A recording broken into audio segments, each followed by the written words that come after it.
వేకువ వాక్యం కొరకై ఈ తెల్లవారుజామున మొదటి దెస్సలోనికలకు రాసిన పత్రిక 2వ అధ్యాయము 13వ వచనం.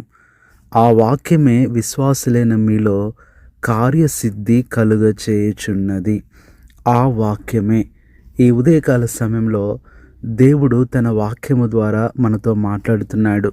చాలామంది ఉదయాన్నే లేచిన తర్వాత ఎన్నో పనులలో, ఎన్నో వ్యాపకాలలో, ఎన్నో చూస్తూ, ఎన్నో చదువుతూ, ఎన్నో వింటూ ఉంటారు. కానీ ప్రియులారా, వారి జీవితంలో తెలియని రహస్యం ఏంటంటే, వాక్యము వింటూ, వాక్యము చదువుతూ, వాక్యము ధ్యానిస్తూ ప్రారంభించిన జీవితము ఆ దినమంతా విజయవంతంగా నడిపిస్తుంది. నాతో చాలామంది అంటూ ఉంటారు, అన్న ఉదయాన్నే ఆ వాక్యము ఎప్పుడొస్తుందా, వేకువ వాక్యము ఏ టైంలో పెడతారా అని మేము ఎదురు చూస్తూ ఉంటాము. వినగానే మా పరిస్థితులు, మా బాధలు, కన్నీళ్ళన్నీ మాయమైపోతాయి. కొన్నిసార్లు ఆ దినం వాక్యం రాకపోతే ఆ దినమంతా మేము ఓడిపోయినట్లుగా, బలహీనమైపోయినట్లుగా అయిపోతామని చెప్పటాన్ని బట్టి వాక్యాన్ని వాళ్ళు ఎంత ప్రేమిస్తున్నారో దానిని బట్టి నేను ప్రభువును స్తుతిస్తున్నాను. ఒక సహోదరి అయితే ఆమె చెప్పిన మాట, అన్న వేకువనే వాక్యము వస్తుంది, వినాలి అనే ఆశతో నేను రాత్రి నిద్ర కూడా పోవట్లేదని చెప్పినప్పుడు నిజంగా నాకు కన్నీళ్లు వచ్చాయి. ఈ దినాల్లో కూడా దేవుని వాక్యాన్ని ప్రేమించే ఇలాంటి వాళ్ళు ఉన్నారా? దేవుని వాక్యం కొరకు నిద్రపోకుండా కూడా కనిపెట్టుకునే వాళ్ళు ఉన్నారా అని నేను ఎంతగానో వారిని బట్టి సంతోషిస్తూ ప్రభువును స్తుతిస్తున్నాను. అయితే ఉదయకాల సమయంలో ప్రియులారా, ఎందుకు దినాన్ని వాక్యముతోనే ప్రారంభించాలి అంటే, ఆ వాక్యమే అంటున్నాడు పౌలు మొదటి దెస్సలోనిక 2:13. ఈ దినాన్ని మన వాక్య భాగములో ఆ వాక్యమే అంటున్నాడు. ఆ అనే మాటలో ఎన్నో దాగి ఉన్నాయి. ఏంటి అంటే, ఆ వాక్యము ఎలాంటిది, రెండవది ఆ వాక్యము మనకేమిస్తుందో తెలుసుకుంటే ప్రియులారా, ఉదయాన్నే లోక సంబంధంగా వచ్చే మాటలు, వచ్చే వార్తలు నువ్వు ఏది వినవు, చదవవు, కానీ దేవుని వాక్యమునే నువ్వు వింటావు, చదువుతావు. ఇది ఎలాంటి వాక్యం? ఆ వాక్యం అనే మాటలో రెండు విషయాలు ఇక్కడ ఉదయాన్నే చూస్తాం. అది ఎలాంటి వాక్యము, రెండవది అది ఏమిస్తుంది. మొట్టమొదట అపోస్తుల కార్యముల గ్రంథము 20వ అధ్యాయము 32వ వచనంలో, ఇప్పుడు దేవునికిని ఆయన కృపా వాక్యమునకును మిమ్మును అప్పగించుచున్నాను. ప్రియులారా, ప్రతి దినము ఉదయకాలము మనము దేవుడు మనకిచ్చిన నూతన దినాన్ని బట్టి, మరొక ఆయుష్కాలాన్ని బట్టి, ఆయుష్ను బట్టి దేవుని వాక్యమునకు మనము అప్పగించుకోవాలి. ఎప్పుడైతే అలా అప్పగించుకుంటామో కింద అంటున్నాడు, ఆయన మీకు క్షేమాభివృద్ధి కలుగు చేస్తారు. కాబట్టి మొట్టమొదటిది కృపావాక్యం అనేది ఆ దినమంతా మనకి క్షేమాన్ని ఇస్తుంది. బయటికి వెళ్ళిన వాళ్ళు తిరిగి రాలేకపోతున్నారు. మనం ఎంత జాగ్రత్తగా వాహనాలు నడిపినా ఎదురుగుండా వచ్చేవాళ్ళు, చుట్టుపక్కల అటు ఎడమవైపు, కుడివైపు, వెనకవైపు వచ్చేవాళ్ళు ఎలా వస్తారో తెలియదు. మన క్షేమము మన చేతుల్లో లేదు. కాబట్టి దేవునికి మనం అప్పగించుకున్నప్పుడు కృపావాక్యం అనేది మనకి క్షేమాన్ని ఇస్తుంది. రెండవది మనం చూసినట్లయితే 2 కొరింథీ 6వ అధ్యాయము 7వ వచనం, సత్యవాక్యము చెప్పుట వలన దేవుని బలము వలన. రెండవది సత్యవాక్యము. ఈ సత్యవాక్యము మనకి బలాన్ని ఇస్తుంది. అందుకనే దేవుని వాక్యాన్ని ఇంగ్లీష్లో వర్డ్ ఆఫ్ గాడ్ అన్నారు. అనగా మరి 9 అక్షరాలు ఉన్నాయి, WORDOFGOD. అందుకనే దేవుని వాక్యము కూడా 9 రకాలుగా ఉంటుంది. ఈ ఉదయకాలం మనం ధ్యానించిన రెండవది ఏంటంటే సత్యవాక్యము. ఈ సత్యవాక్యము మనకి దేవుని బలాన్ని ఇస్తుంది. మూడవదిగా మనం చూసినట్లయితే 2 కొరింథీ 5:19లో చివరి మాట, క్రీస్తునందు లోకమును సమాధానపరుచుకొనుచు ఆ సమాధాన వాక్యమును మాకు అప్పగించెను. ప్రియులారా, మూడవది సమాధాన వాక్యము. గత దినమంతా నువ్వు అసమాధానంతో ఉన్నా, మరి తెలిసి తెలియక భార్య భర్తతో, భర్త భార్యతో, తల్లిదండ్రులు పిల్లలతో లేదా ఆఫీసులో, ఉద్యోగములో, అది ఎలాంటి అసమాధానమైన దేవుని వాక్యం వినగానే నీకు వచ్చేది సమాధానం. ఇది మూడవది. నాలుగవది మనం చూసినట్లయితే సామెతల గ్రంథము మొదటి అధ్యాయము 6వ వచనము చివరి మాట, వారు చెప్పిన గూఢ వాక్యములను జనులు గ్రహించెదరు. నాలుగవది గూఢ వాక్యము. ఈ గూఢ వాక్యం అనేది మనకేమిస్తుందంటే గ్రహింపు. నిజంగానే గూఢ అంటే లోతైన, కొన్నిసార్లు మన పరిస్థితులు, మన కష్టాలు, మన ముందుంటున్న సమస్యలు ఎలాగన మరి జయించాలో, వాటి గురించి ఎట్లాగా ఆలోచించి పరిష్కరించాలో మనకు తెలియదు.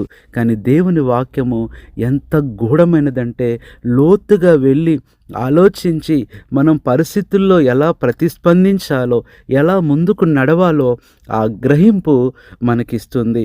ఈ దినాన నువ్వు కూడా ఇలాంటి పరిస్థితుల్లో ఉన్నావేమో, ఇలాంటి ఇబ్బందులో ఉన్నావేమో, డైలమాలో ఉన్నావేమో, ఏం చేయాలి, ఏం చేయకూడదు, ఏది కరెక్టు, ఏది తీసుకోవాలి, ఏది తీసుకోకూడదు, ఏది కోరుకోవాలి, ఏది కోరుకోకూడదు, ఎటు వెళ్ళాలి, ఎటు వెళ్ళకూడదని నువ్వు కూడా మీమాంసలో ఉన్నావేమో. ప్రియ సహోదరి, సహోదరుడా, ఈ గూఢ వాక్యము నీకు ఇప్పుడే గ్రహింపును ఇచ్చునుగాక. ఐదవది మనం చూసినట్లయితే 147వ కీర్తన 15వ వచనము. అంతకంటే ముందు 1 యోహాను 1:1 చూస్తే జీవవాక్యము గూర్చినది. ప్రియులారా, ఇది జీవవాక్యము. జీవవాక్యము మనకేమిస్తుంది అంటే జీవాన్ని ఇస్తుంది. అదే అంటున్నారు వాళ్ళు, మేమేది వింటిమో, ఏది చూచితిమో, ఏది కనుగొంటిమో, ఏది తాకి చూచెనో అంటున్నారు. జీవం గల వ్యక్తి మాత్రమే ఇలా చేయగలడు, తాకగలడు, చూడగలడు, వినగలడు, కనుగొనగలడు. అలాగూ ఇది నాన్న దేవుని వాక్యం మనకి ఎంతో జీవాన్నిస్తుంది. కీర్తన 147:15 ఆయన వాక్యము వేగంగా పరిగెడుతుంది. 147:19 ఆయన వాక్యము యాకోబుకు తెలియచేశాడు, ఈరోజు నీకు తెలియచేస్తున్నాడు. ఆరవదిగా మనం చూసినట్లయితే మరి దేవుని వాక్యంలో నుంచి యాకోబు పత్రిక 1:21లో చివరి మాట, మీ ఆత్మలను రక్షించుటకు శక్తిగల వాక్యమును సాత్వికముతో అంగీకరించుడి. ప్రియులారా, ఆరవది శక్తిగల వాక్యము. ఈ శక్తి ఎలాంటిదంటే ఎంత కఠినులైనా, ఎంత కోపగ్రస్తులైనా, ఎంత ఆవేశం ఉన్నవారినైనా సాత్వికులుగా చేస్తుంది. బైబిల్లో మనం చూస్తే అత్యంత ఆవేశపరుడు మోషేనే, అత్యంత సాత్వికుడు కూడా మోషేనే. ఎలా అయిపోయాడు? ఒక్క దెబ్బకే ఒక వ్యక్తిని చంపి పూడ్చిపెట్టిన వ్యక్తి కొన్ని లక్షల మందిని ఎలాగ సాత్వికంతో ఐగుప్తు నుంచి తీసుకొచ్చాడు. దేవుని వాక్యమే.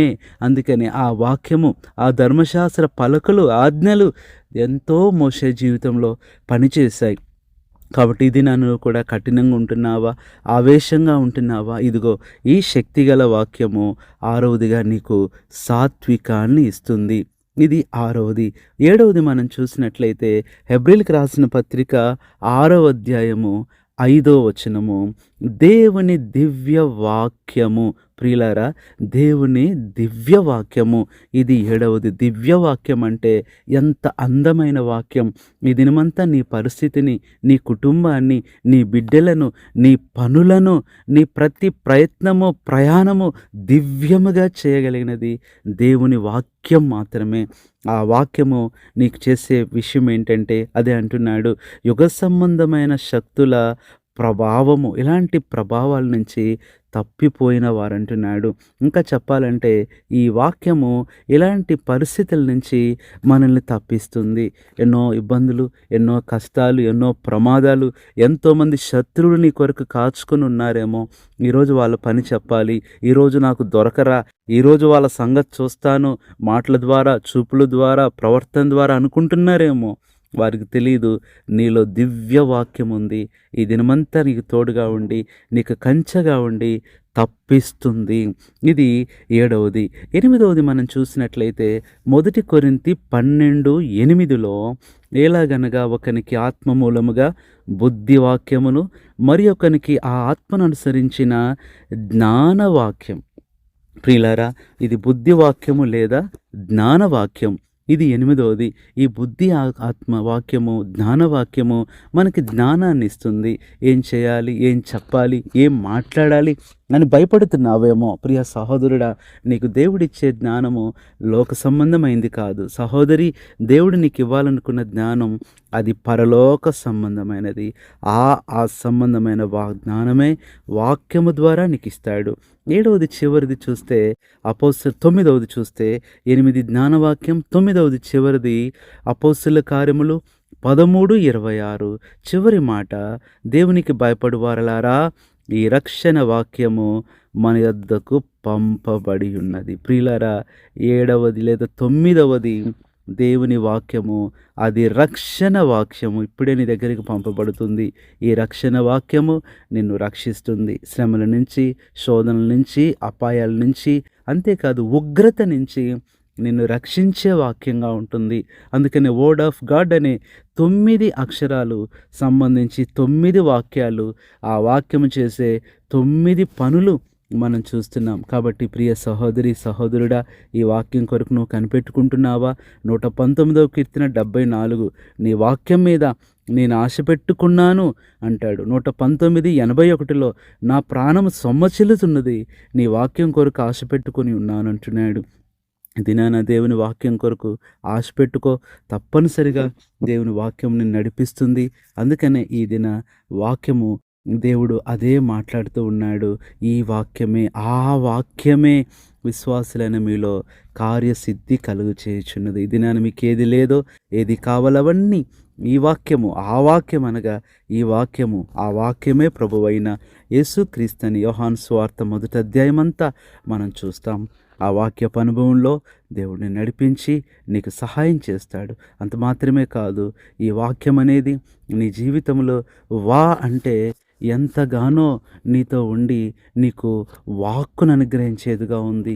అంటే నీకెంతో ఖ్యాతినిచ్చేదిగా ఉంది. అంటే ముందుకు నిన్ను నడిపించేదిగా ఉంటుంది. ఈ వాక్య అనుభవంలో నీ జీవితాన్ని కట్టుకో. ఇంత వాక్యం ఉంటే ఇంకేదో లేదని బాధపడుతున్నావా? లోక సంబంధంగా, శరీర సంబంధంగా ఏం అవసరం లేదు. అవన్నీ అల్పమైనవే. అవి దేవుని దృష్టిలో చూస్తే ఎందుకు పనికిరానివి, వ్యర్థమైనవి. నీకున్నది దేవుని వాక్యం. ఇదెంత ఘనమైనది, ఎంత విలువైనది, ఎంత వెండి బంగారాలు కోట్ల కన్నా విలువైన వాక్యం నీకు దేవుడి ఉదయం ఇచ్చాడు. ఈ వాక్య సంపదను నీ హృదయంలో దాచుకో.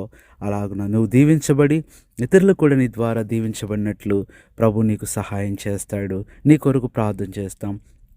పరిశుద్ధుడైన తండ్రి, ప్రభునేసు క్రీస్తు నామంలో నీ పాదములకు వందనాలు చెల్లిస్తున్నాం. ఈ ఉదయకాలం మీరు మాట్లాడుతూ వచ్చిన మాటల కొరకే వందనాలు. ఆ వాక్యమే కార్యసిద్ధి కలుగు చేయుచున్నది. ఈ మాటను బట్టి మా బిడ్డలు కూడా ఈ దినమంతే వాక్యమని బయలుదేరుతున్నారు.